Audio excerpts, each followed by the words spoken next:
So I love that this fan has 3 settings. So 1, you get a pretty good breeze.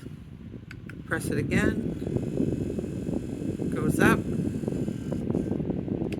Press it a 3rd time, and you're really getting a good breeze. I would compare this to a regular size fan. Yep, best office fan I've ever had. Helps with those hot flashes or hot summer days.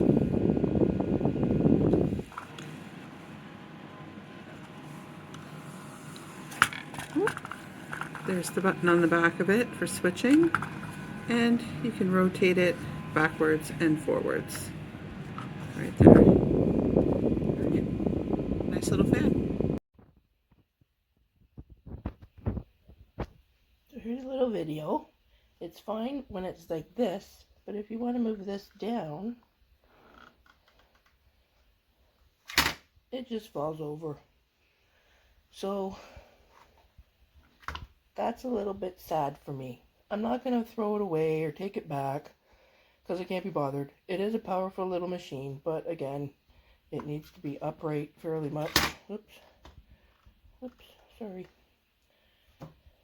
Or even forward is fine.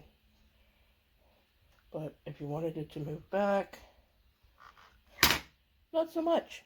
Okay, bye.